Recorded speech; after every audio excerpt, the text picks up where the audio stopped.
Buenos días, queridos oyentes, y bienvenidos a un día más al podcast favorito de temas de economía de todo Bogotá, Economía para Todos, en donde ustedes nos dejan sus preguntas y solicitudes acerca de temas económicos y nosotros nos encargamos de responderlas.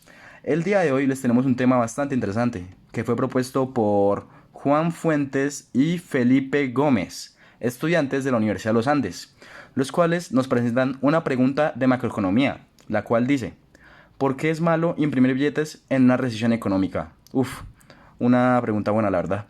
Y ya que esta fue la más votada en nuestra misión anterior, hoy les hemos traído a Josué Villamil, un renombrado economista con enfoque en la macroeconomía, que se encuentra con nosotros para poder responder esta pregunta. Señor Villamil, buenos días, ¿cómo se encuentra usted el día de hoy? Muchas gracias, José, por la invitación. Muy alegre de estar con ustedes y entusiasmado para poder responder esta pregunta. El placer es todo nuestro, profesor Villamil. La verdad es que sí es una pregunta bastante interesante. La pregunta dice: ¿por qué es malo imprimir billetes en una recesión económica? Creería que para que nos escuchen nuestros oyentes, que lo mejor sería que usted primero nos explique en sus palabras qué es una recesión económica. ¿Le parece, profesor? Muy buena pregunta, José. Para empezar, una recesión económica la podríamos definir como la fase del ciclo económico en donde se presenta una disminución o pérdida generalizada de la actividad económica de un país. Técnicamente quiere decir que para que exista una recesión económica tiene que la tasa de variación del PIB ser negativa, a lo que comúnmente llamamos deflación.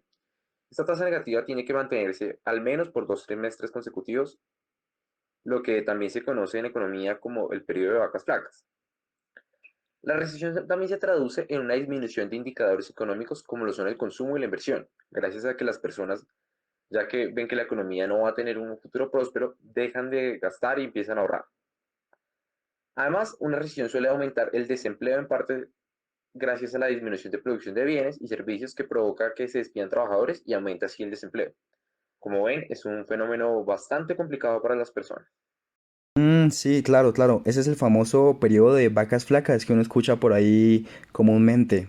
La verdad es que sí suena como un fenómeno bastante complicado, porque ya de por sí de que el desempleo aumente y de que la inversión disminuya con otros indicadores, sí es algo que puede llegar a afectar demasiado a una economía. Pero teniendo en cuenta todo esto, profesor, ¿cómo, por qué se llegan a dar estas recesiones? O sea, ¿cuáles son las causas que llevan a que se dé una recesión económica? Es una pregunta difícil de responder. Sin embargo, las causas más comunes para una recesión son la sobreproducción, la disminución del consumo y la escasez. Esto normalmente se da porque las personas no creen que la economía vaya a tener un futuro próspero, lo cual les hace no gastar, es decir, ahorrar para, como ya bien lo decíamos, un periodo de vacas flacas. Lo que sí se puede afirmar de una recesión económica es que es desproporcional, gracias a que los más pobres siempre van a ser los más damnificados, aunque claramente todas las personas que entran al mercado, es decir, todos nosotros, sufren daños. Ok, entiendo. Entonces son factores como más que todo la sobreproducción, la disminución y la escasez, que es lo que lleva a la recesión, ¿no? Me imagino que también una de las causas puede ser una crisis sanitaria, ¿no? Como estamos viviendo ahorita mismo nosotros con esta pandemia de COVID-19 que llevamos ya 2 años en esta, yo creo que ahí también podría entrar en recesión. Ok, muchas gracias. Pero otra pregunta. ¿Usted nos podría aquí nombrar unos ejemplos de la vida real de estas recesiones como para saber cómo es que se ven plasmadas en la realidad? Claro que sí. Respondiendo a tu primera pregunta sobre si la crisis del coronavirus es una recesión, claramente es una de las más complicadas que hemos tenido, gracias a que es una recesión globalizada. Ejemplos te puedo dar, por ejemplo, la caída de la bolsa de valores de 1929 en Estados Unidos, también llamada también la Gran Depresión.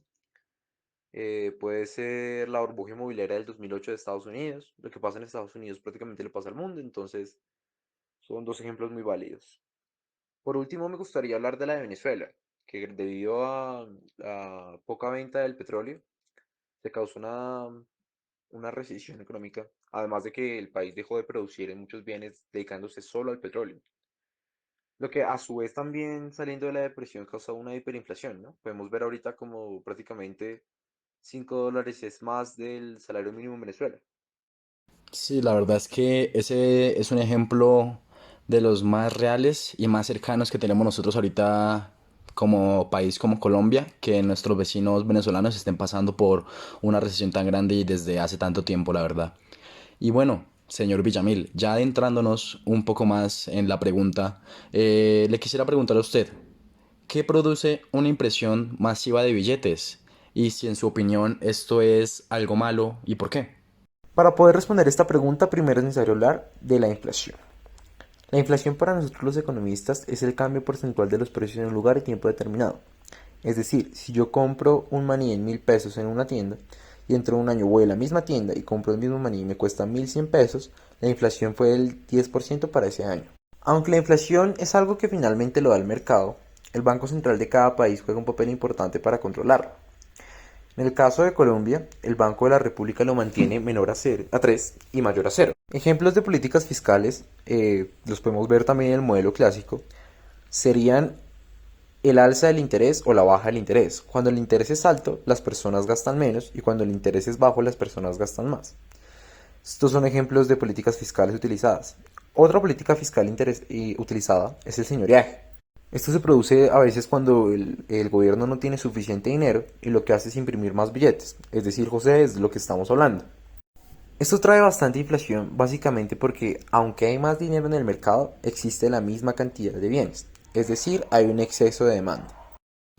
Ok, señor Villamil. Entonces, estas políticas fiscales que usted nos ha hablado, como la tasa de interés y el señoraje podríamos decir que al imprimir más billetes y al traer inflación, hace que la moneda de cierto país o de cierta región baje el valor de esa moneda. Esa pregunta. Y otra pregunta, señor. ¿Qué pasaría cuando se realiza esta impresión de billetes y se hace durante una recesión económica? O sea, digamos que lo hagan con la intención de suavizar esta recesión. ¿Qué cree que pasaría en esa situación? Para responder esta pregunta vamos a hablar de corto y largo plazo.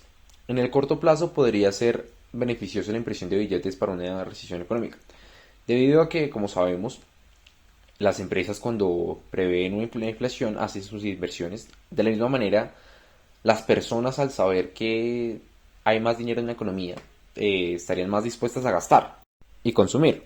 Sin embargo, en el largo plazo, otra sería la historia. Esto traería una inflación de los bienes, incluso una hiperinflación es básicamente lo que vendría.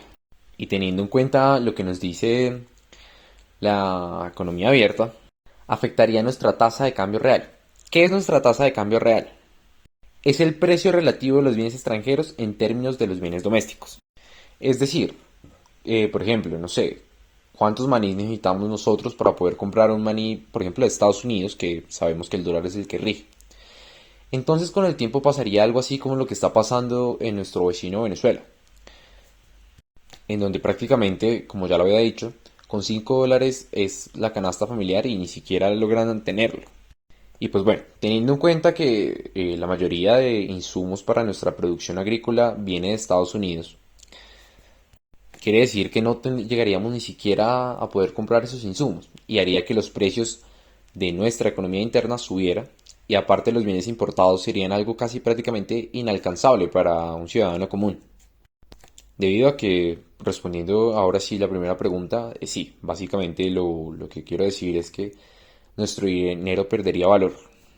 Conclusión, aunque podría ser beneficioso la impresión de billetes para salir de una recesión económica, traería a largo plazo daños a la economía que es mejor no correrlos. Muchísimas gracias, profesor Villamil, por haber estado aquí con nosotros el día de hoy y habernos ayudado a contestar esta pregunta. Y como siempre, un placer. Muchas gracias a ustedes por la invitación.